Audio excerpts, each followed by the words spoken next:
que podemos dizer que neste projeto, possivelmente o mais importante do projeto acabou não sendo realmente o projeto de arquitetura e de urbanismo, sino acabou sendo a dificuldade de gerenciar esta operação. Uma operação que não era complicada apenas pelo tamanho da equipe e das diferentes modalidades que formavam parte do projeto, sino que foi difícil a relação, vamos dizer, quem era o cliente. Os clientes eram vários, não? Do Comitê Olímpico, o Exército, a Prefeitura, o Governo do Estado. A gente não sabia mais com quem... Ministério do Esporte. Ministério do Esporte. O Ministério do Esporte, ou seja, não sabíamos. Realmente, isso foi difícil. Foi difícil para eles também. Organizar um evento desse tipo foi muito difícil. E a gente... tivemos também dificuldades, mas enfrentamos essa parada e conseguimos realmente chegar no que está aí já construído e operando. E neste caso, não só já operando, foi feito ensaios sobre as áreas novas de projeto, sino que tivemos, é o único lugar que teve a experiência de que ia acontecer depois das Olimpíadas. Ou seja, o legado já foi experimentado. E podemos dizer que o legado, podemos dizer que já deu certo. Mas o legado foi o seguinte: a população que está em volta, que são mais de 1 milhão de habitantes, que estão naquelas áreas, que tem dificuldades para chegar na praia, que não tem transporte. Agora vai ter transporte, vai ter principalmente um lugar de lazer e de esportes que está aí praticamente no quintal da casa deles. Para eles, para nós, tudo é novidade, tudo tem que ser inventado, com a participação de consultores estrangeiros, especialistas principalmente de cada área. Por exemplo, nós não somos expertos em hipismo nem em canoagem, ninguém de nós somos expertos. Ou seja, nós temos que ir atrás, ir a Londres, ver como foi feito, falar com consultores, falar com que praticam o esporte, para saber como que se faz. Então, isso foi um aprendizado. Acho que foi um aprendizado tanto para o Comitê Olímpico, foi um aprendizado para nós. Além disso, as federações, cada uma delas tem seu interesse do esporte, cada um deles. E aí, o trabalho que a gente também, que não era só com a Rio 2016, nosso cliente principal era a EON, o trabalho da EON, e aí junto com a gente, é um pouco filtrar isso e tentar chegar ao ideal para o que a cidade precisa. Então, as federações sempre esperam ter o melhor possível, o maior e tal, e se questionar sempre se realmente aquilo fazia sentido, fazer daquela dimensão, daquela maneira, e adaptar às situações existentes. Era quase que ao contrário do projeto da Barra. O projeto da Barra era quase uma tábula rasa. Você tinha 2 prédios ali que você manteve do Pan-Americano e o resto era tudo novo. Aqui a dificuldade era lidar com várias coisas existentes, justo, não tinha muito espaço para várias coisas, prédios existentes. Um lugar era reforma, outra parte, dessa parte tem partes novas. Então foi realmente um projeto de uma grande complexidade. Bom, mas eu espero que pelo menos não conseguimos colocar algumas arquiteturas, digamos, que ficaram assim bastante notáveis dentro do conjunto. Isso nós colocamos bastante atenção justamente naquilo que seria permanente, não? Porque algumas arquibancadas, algumas coisas e alguns equipamentos são removíveis, não? São provisórios. As arquibancadas são 90% são provisórias. São provisórios. Mais de 90%, acho. Então, nós dimos prioridade, evidentemente, àquilo que vai permanecer para sempre, não? Principalmente na arena da juventude, a canoagem, enfim, tem lugares que pretendemos, primeiro, a construção é feita com bastante cuidado, porque realmente eles vão permanecer durante muitos anos.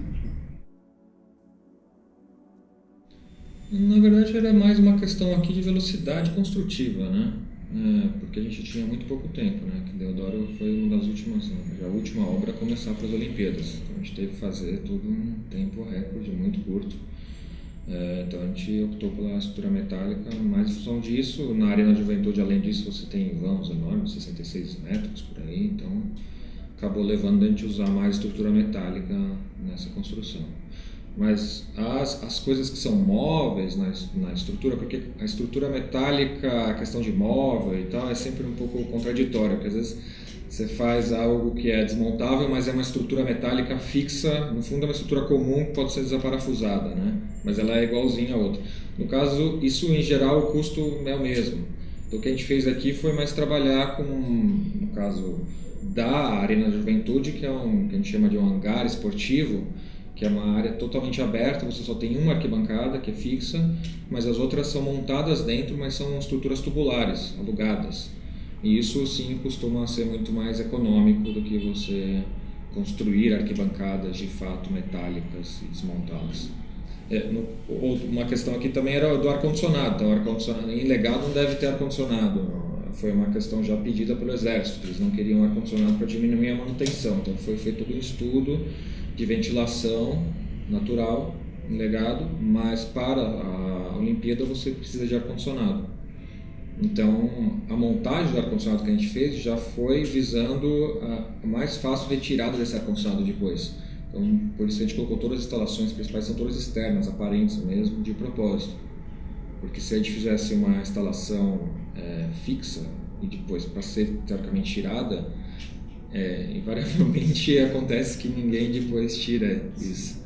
Mesmo um fechamento. O custo fica muito grande você tirar. Para ter o ar-condicionado tivemos que fechar. Foi fechado todo com membrana. Porque ela é altamente permeável, a arena. As membranas são permeáveis todas para legado. Então a gente fez uma camada dupla de membrana por dentro, não permeável. Uma membrana de baixa durabilidade. Essa membrana sai depois e depois ela fica totalmente permeável a arena. Um pouco o que foi feito no Rio é muito parecido com o que foi feito em Londres.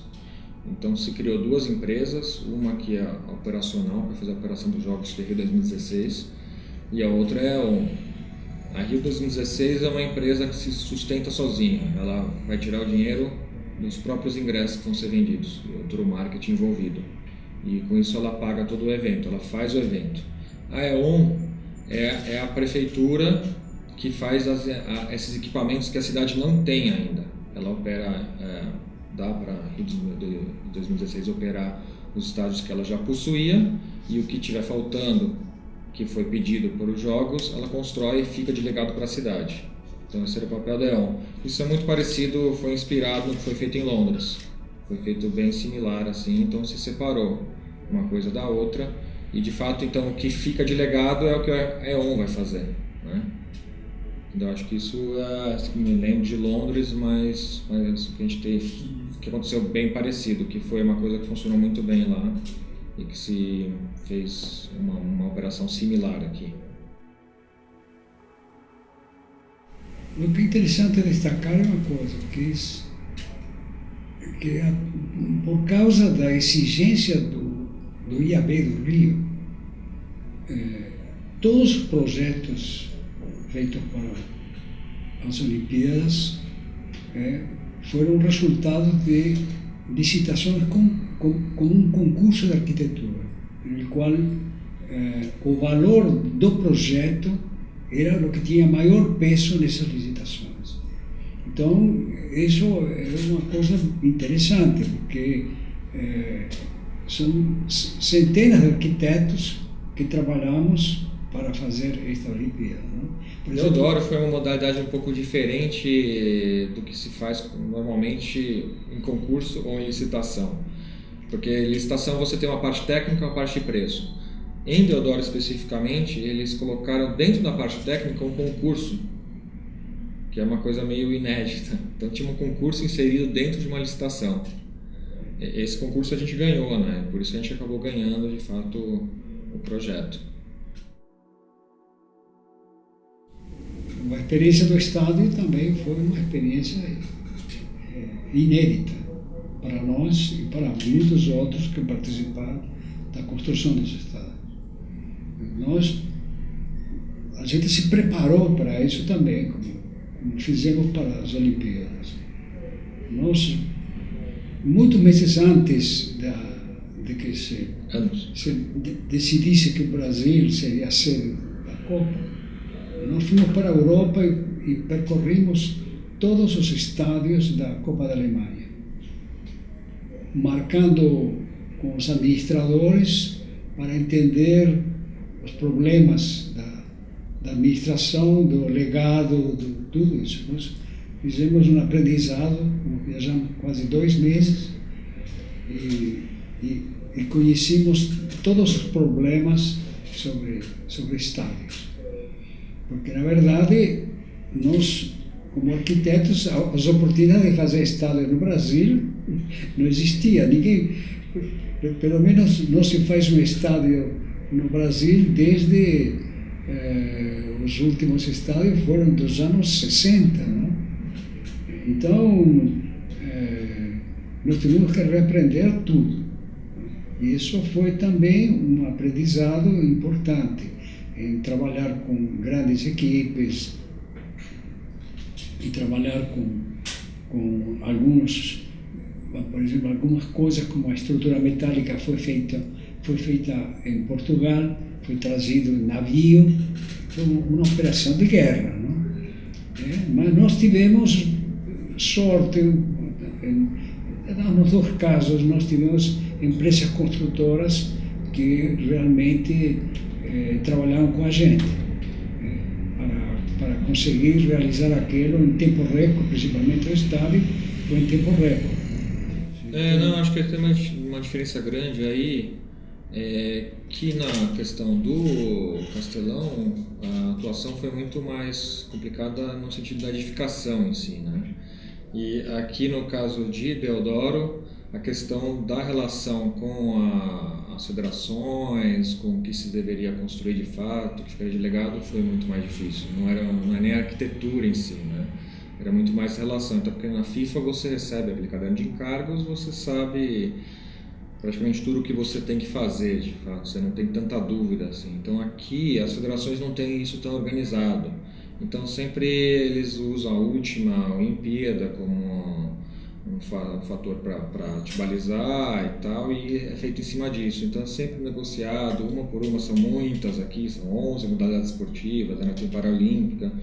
Então acho que nesse caso a principal diferença foi essa, nesse sentido. E outra, acho que aqui no fundo a gente não tem uma questão urbana tão forte como em Fortaleza. Lá você estava no meio da cidade e aqui no fundo isso é uma área verde, é quase um parque aqui. Então a gente não tinha muito nem essa oportunidade de uma operação, uma questão mais urbana, de como se relacionar com a cidade, porque ela nem existia de fato. Assim, né? A gente tem no máximo o parque vai ficar em legado, então como a gente faz esse acesso, população e tal, mas até não surgiu essa questão que não ia ficar como legado boa parte da parte esportiva que é do Exército. Nós temos outros trabalhos lá, né? Mas a gente tínhamos um escritório menor, nós ampliamos o escritório, chegaram a trabalhar quase 40 pessoas lá, que era 90% exclusivo para o projeto das Olimpíadas. A gente tinha um escritório dentro da obra, além disso, né? Dentro da obra, acompanhando também. Que tem uma certa sobreposição de projeto e obra, como estava muito atrasado, uma parte se sobrepôs e a gente acabou acompanhando a obra, que foi bom, né? Porque essa questão de... Isso aconteceu também em Fortaleza, né? Então, como estava atrasado, foram modificadas várias questões durante a obra para se conseguir prazos materiais, acabamentos ou sistemas construtivos com prazos viáveis para o tempo que a gente tinha, né? Você começa a contar ao contrário no caso desse, né? Você tem que terminar esse prazo, então o que a gente consegue fazer para atender esse prazo? E como a gente estava junto, isso é uma grande vantagem para a obra trabalhar junto com a gente, procurando essas alternativas, né? Isso eu acho que foi muito bom para o resultado final, nesse caso.